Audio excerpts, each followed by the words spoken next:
Lately it's looking like everything perfect. Out the mud with it, I put the work in. You can find me where that turf is. Pin precision like a surgeon. Bad ones used to curb me. Showing up to the show when the curve split. She know that I'm worth it. I'm finna go up, I'm aerial. What is up, everybody? Welcome to the Beyond Athletes podcast, where we have conversations about how to successfully transition from athletic career to the next great phase of your life.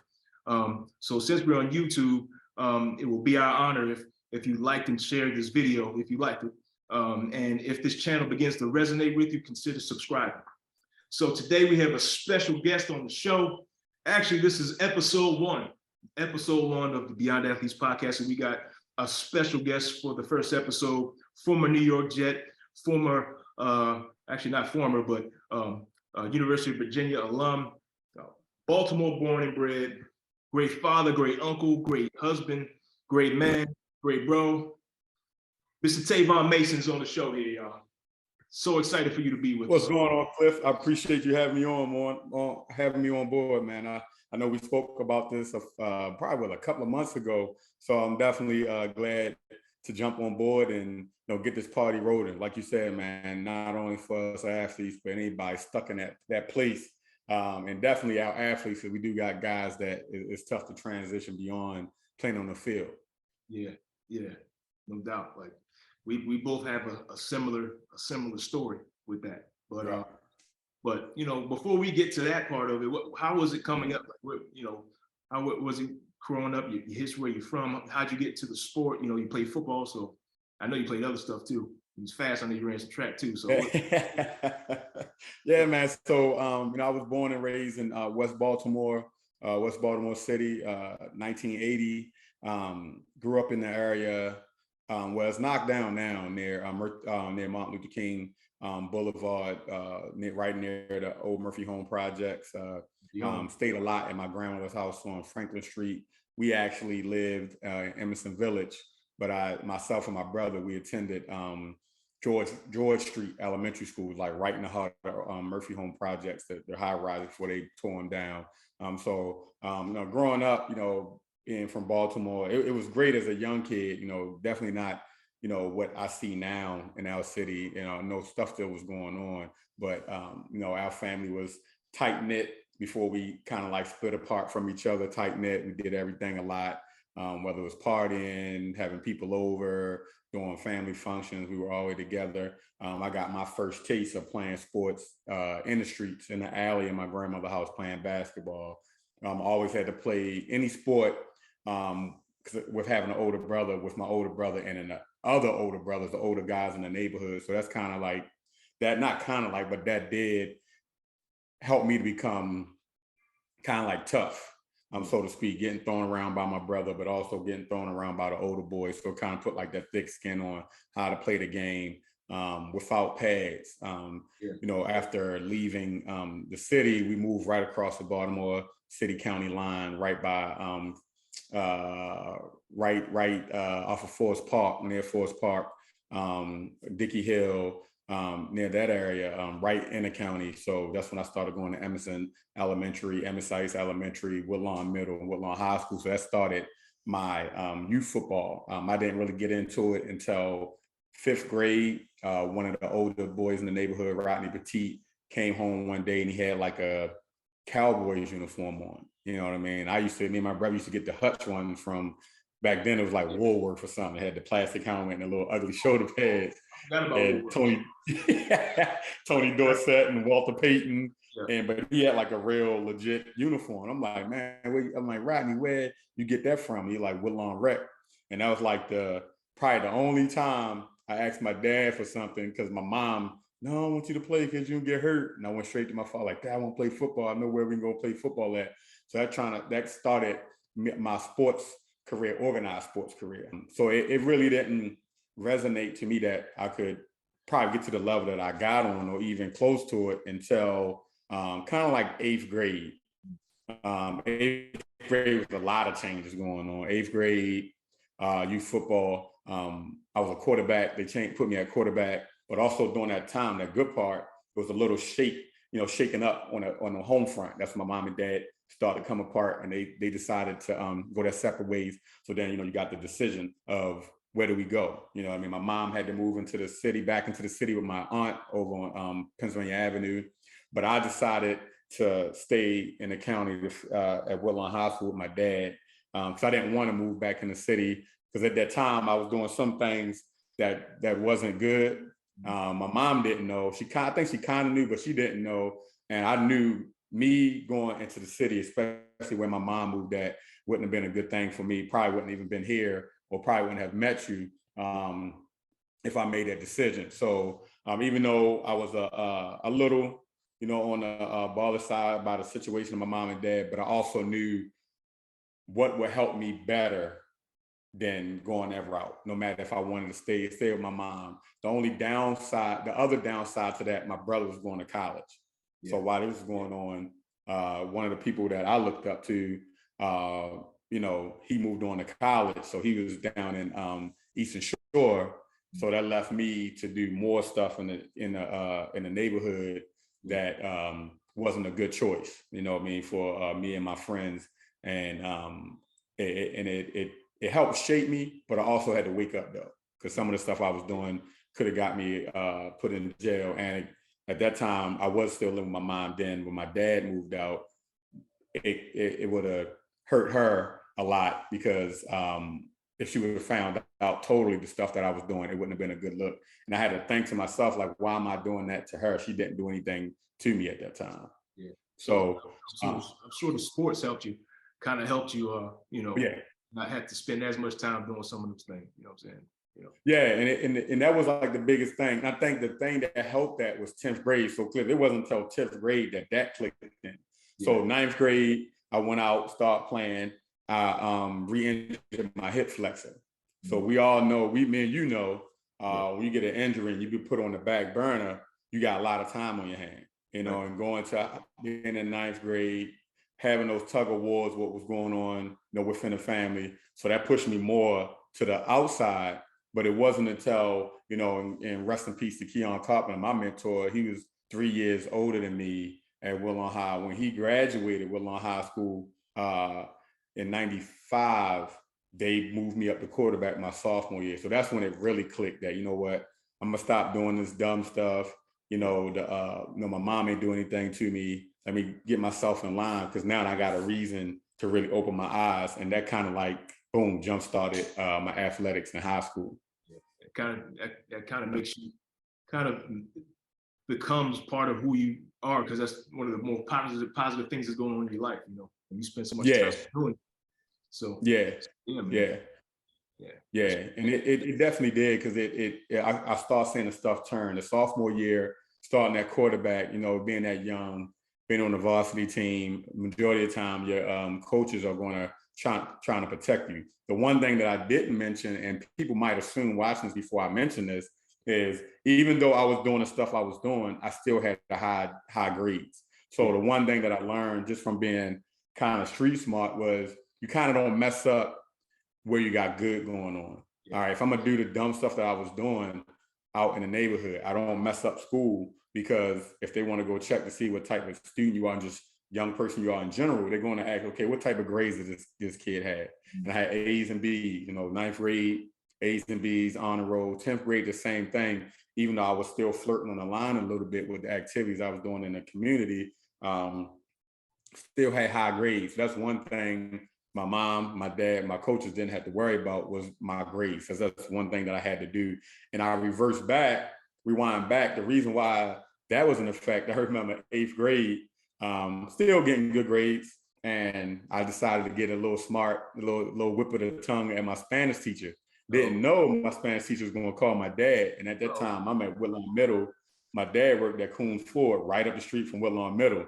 And him and my mom, and this was like odd, my mom and dad never come pick me up together from football practice after when I was in rec. My mom would even be home with my dad to get me, because he had come after school. And I was like, why both of them coming today? I don't know, I guess they want to come to practice. So dad nice and calm. And it's crazy because I always laugh, because he was like dark brown guy, had like these real light blue green eyes. And when he get mad, they get like dark green. They like color change, like you from the X-Men or something. But he's like real casual, like, hey, how was practice today? I was like, Dad, it was great. I did this, I cut this way, that way. He said, oh yeah, and just shaking his head. He said, well, I got a call from a Spanish teacher and my mouth just dropped. And he's like, if I ever get another call, you won't do this, you won't do that, you won't even be playing. And from that day on, that's when I definitely clicked the gear, went back to school, apologized to Miss Orman, and never had a problem in school again.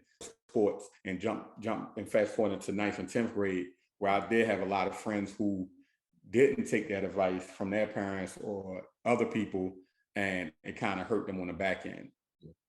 So you did well at Woodlawn. You like all met, all everything, I'm sure. Yeah, all met. Not only in football, track, all met in track, all county in track. My senior year, I finished second in the state of Maryland in the 100 and the 200.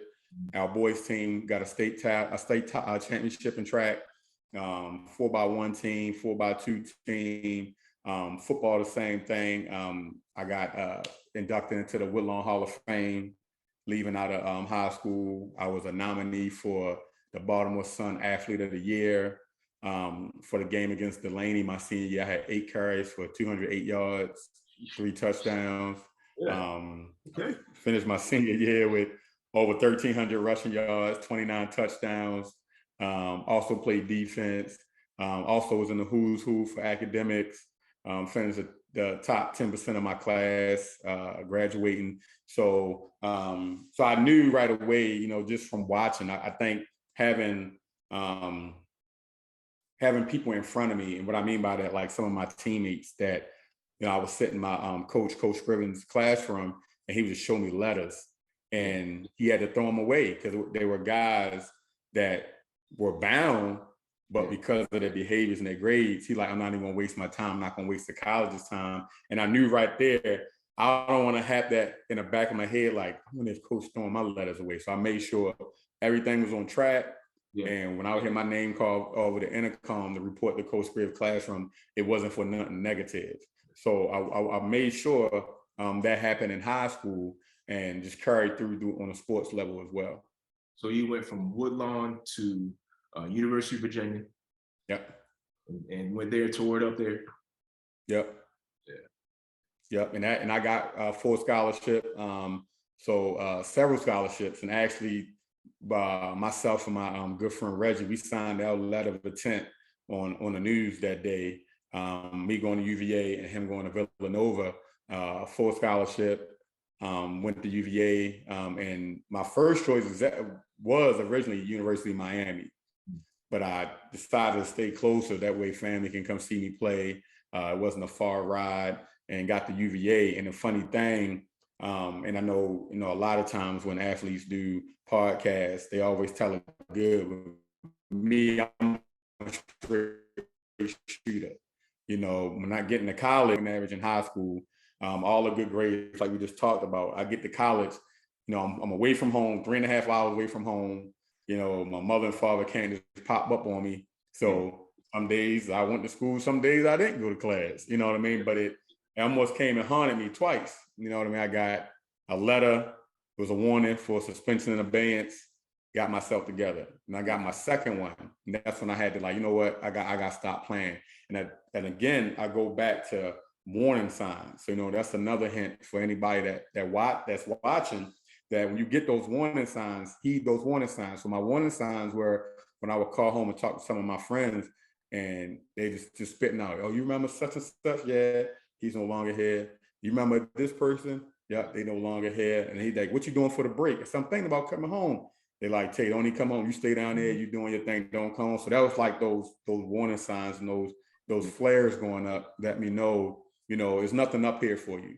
So I took that on, hit the switch, and I started picking myself up on a school level, in college. And you went to University of Maryland, and for a lot of people that don't know, when you go to these big colleges, they don't hold your hand like that. I know a lot of people assume, and you do in some instance where playing football they do, but you still got to do the work. So if you're not doing what you're supposed to do, you're not going to the tutors, you're not getting your grades up, you're not getting the class work done, you're not going to class, it can come back and bite you in the butt where you can be kicked out of school. Yep. Yeah.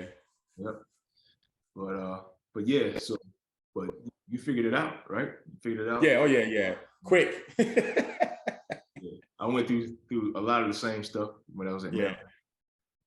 But yeah, so that, just all of that, like the sport, that sport and being good in it carried you to the next level.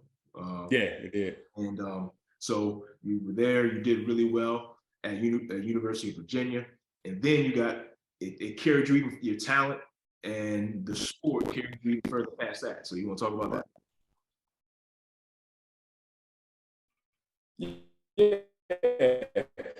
So the one thing I know the sport did with me, and like I tell when people, military, before you can do anything, you gotta go to boot camp. Before we can do anything, we gotta go to summer camp. You know what I mean? So we're in summer camp, it's just us and our teammates. The same way with military, just you and, you know what I mean, the new recruits that come in. You know, you gotta go through a series of training. You know what I mean? It's kind of like a mind play that they do with you in military to kind of like break you down and build you back up. It's the same way in football. When I had to report August the 3rd, my freshman year, it was like, all right, Mom, all right, Dad, see y'all later. Then boom, that was it. Now I belong to University of Virginia because I signed my name on that scholarship. You know, it was practice 7 in the morning, break, meetings, practice again.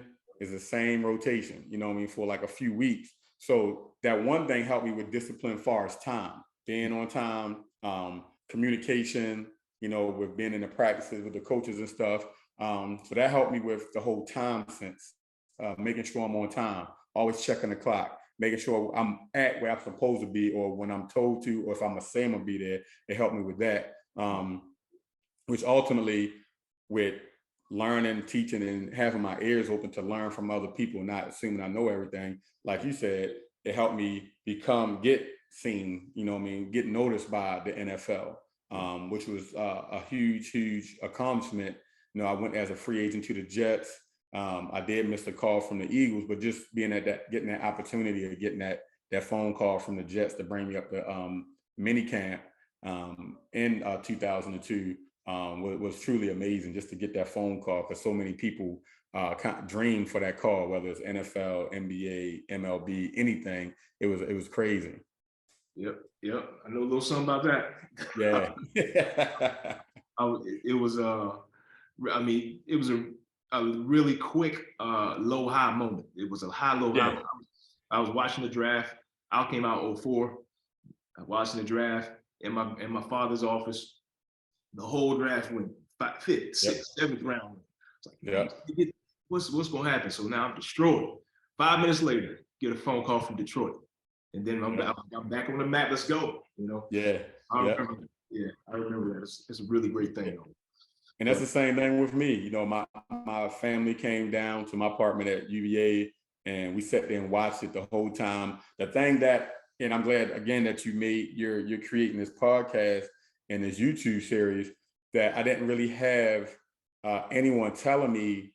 My agent mentioned it, but you know, it's better when it comes from people who've been through it to tell me, like, hey, after the draft, make sure you answer the phone. Yeah. So, and that's how I missed the Eagles call, because it actually was an unavailable number, but it rung. In my mind, I'm thinking it's family, it's friends. Oh, don't worry about it. I just didn't feel like hearing it at that time. Yeah. So then I had the two-way pager back then, the whole Jay-Z time port joint.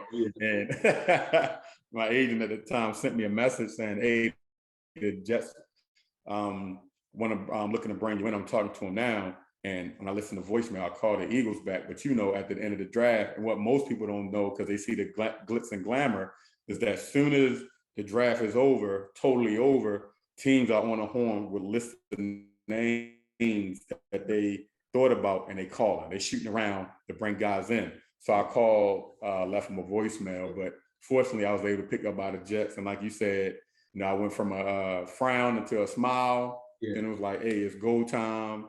Yep. You know, went back over to the facility with the trainer at UVA, was working out, and then flew up to then New York. Now they're in Jersey, but then New York to Long Island to do the mini camp. They fly you right out, like the next day. Like they fly. I was out in Detroit the next day. Yeah. You up No in the limo, hesitation. got this little sign out here with your name on it. Yeah. Super. I remember that. Yeah. This is what I used to watch on TV. Now I'm actually doing it. Yeah. Oh man. Yep. Good time. Going to the facility, looking at people you used to see on TV, players. Yeah. Oh yeah. Yep. It's crazy. Yeah, man. Sitting in the locker room, in my 02 and 03 when I was there with the Jets was when Curtis Martin was there, Santana Moss, Vernius Coles, Vinny Testaverde, Chad Pennington, Mo Lewis, Marvin Jones, those guys. And like you said, seeing them guys play before, like a Vinny Testaverde, I remember, he won the Heisman in '87, and my locker's next to this guy. You know what I mean? Seeing Curtis Martin, how much he killed on the field. And this dude, he's like one of the coolest guys out there. Santana Moss, legend at University of Miami. I was there in '03 with the blackout. He allowed me to stay at his house because they wouldn't allow us to stay on Hofstra campus because the security features was down. They didn't want to stand there.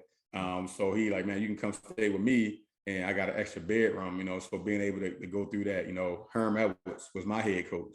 So, great. Yep, having a head coach and a free agent. So he was a free agent as well. For a lot of people don't know that he was a free agent to play with the Eagles. So he understood what we went through as free agents trying to make the squad. So yeah, man, it was amazing just to be a part of that, getting to play in Tokyo, Japan against the 03 Tampa Bay Buccaneers the year they won a Super Bowl. Warren Sapp, Simeon Rice, Rob Johnson, Thomas Jones. Golly, like the list goes on and on. Yeah, it was crazy. Yeah, man, that's crazy, man. That's crazy. One of the biggest differences between college and pro is the speed of the game. Yeah. Like I used in drills or whatever, like I played defense. Play defense. They had the pilot drill where you drop back, everybody drops back to the zone, and then you run. The coach would throw the ball to whoever, linebacker or safety. They catch it, and everybody's supposed to run towards the end zone. In college, I was catching everybody in front of me. Like I was catching the linebackers, I was definitely catching the D tackles. Yeah. Man, when I got to the league, I wasn't catching nobody. I wasn't catching anybody, man. Yeah. So, but yeah, that was cool. Yeah, it's a different animal. Yeah. So you mentioned like back when you're talking about in college, that that the days were scheduled out. Like you had the time to do this practice, you had meeting time, and that study hall and all of it was. So we got the idea of being on time. Well, actually being early is on time is late. That's yep. But so as that's somebody that's already structured your day for you. Like we didn't come up with that structure. It was something that was already there based on what needed to be done by somebody else, and we were just supposed to fall in line with it. But after you leave the sport, now you have 24 hours to do whatever it is that you're going to do. Right. And nobody's going to schedule that out for you. You got to learn how to do that stuff for yourself. So can you kind of talk a little bit about how you transitioned from the NFL to the next thing in your life? Like, how was that, and what happened with that?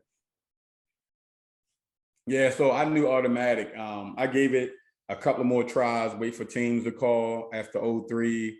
Got some calls, but it fell through. 09 played indoor football back at home with the Baltimore Mariners. And after that, I knew, because I always, again, watching people before, I always knew plan B. Got to have the next thing. So my next thing was, all right, I got to get a job. You know what I mean? And then looking at it now, to me, in the kind of way football went, we're not getting a true shot with the Jets.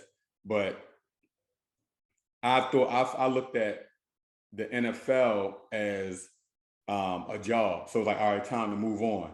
I didn't think of it how I see now, far as, being able to go up to Legends Weekend this past weekend with the New York Jets as, man, regardless, I was a free agent and was there all the way to the last cut both years, I still was in the NFL. I didn't see it that way. It's like, all right, that was then, time to move on to to keep moving on. So it came to the, you know what I mean, the job force, you know, which I didn't really want to do, but I had to do because I had other responsibilities and I knew I had to start living. You know what I mean? I'm not going to live off mom or dad or grandmother or aunts or uncles. I got to put this thing again. I just wasn't that type of person just from, you know, my brother, seeing how he operated, you know, even my dad, you know, being him when he was first came to Baltimore from St. Mary's County. And I remember being young, he worked at Sherwood Ford right off of York Road in the city. And he telling me he started as a janitor and eventually got to being a body shop manager. So those, all right, you know, have your time to have fun, but keep working towards something. So that came in the play of making sure my stuff was in row. I'm not gonna say it was always perfect, because sometimes the wanting to do what I want to do outweighed. Then I found myself trying to catch back up because I wanted to lay off. So I think once I started to get towards the end of the 20s to the early 30s and mid 30s, that's when turning the wheel started coming. That's when, you know, I started doing my Tavon Mason of the Kids Foundation. And that happened because somebody else had found out I played in the NFL. And then they're like, man, they like, you played in the NFL? I'm like, yeah, I don't really talk about it much. I was a free agent. I got released like the last cut. And everybody was like, so, but you still made it. That's when it started resonating. Then it's like, all right, that started turning wheels with using this platform. That started, again, the foundation, getting in the community, helping out, doing mentoring programs, start building up experiences, you know what I mean? Adding on coaching, you know, getting coaching at my high school, 2011 to 2013, part-time coaching at Stevenson University in Owens Mills, you know, track coach, you know, coaching professional women's football, you know, just diving into little stuff to keep building that resume. Because the thing that we got to realize is athletes, even though we played and we on the highest level, we still got to build some type of experience that people want to bring us in. People gonna want to bring us in automatic just because of what we did and because of the schedules that we follow. And now, like you said, now not being in that schedule, now we got to bring that same mind state to a certain atmosphere. That's why I tend to get occupations that is team driven, so that allow me to move around, allow me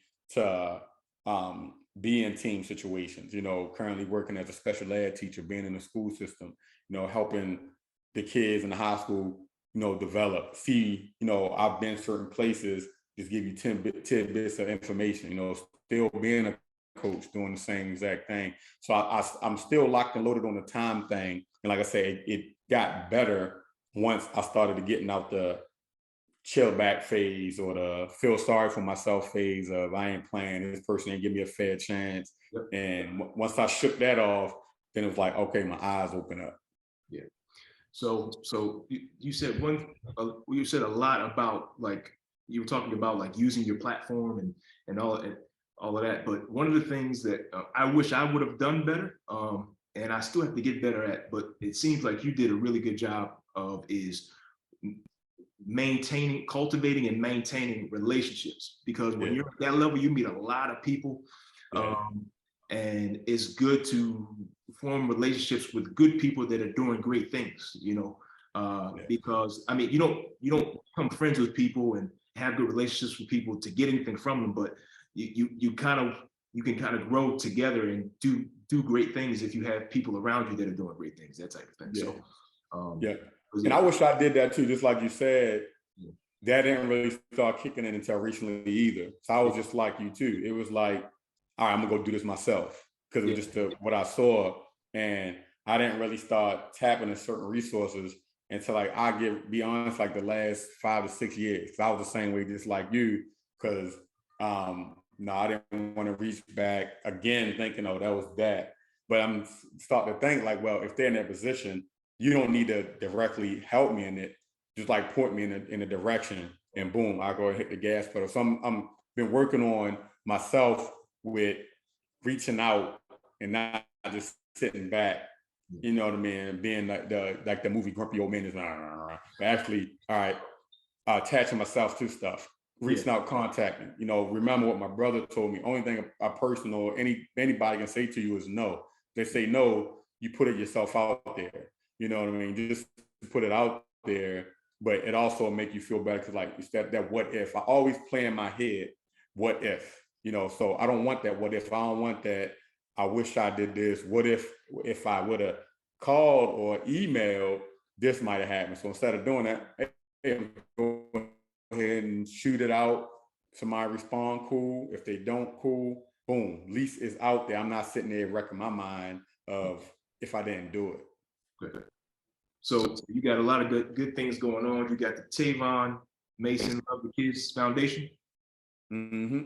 and you got another business. You got a product-based business, Tavon's Beard Butter.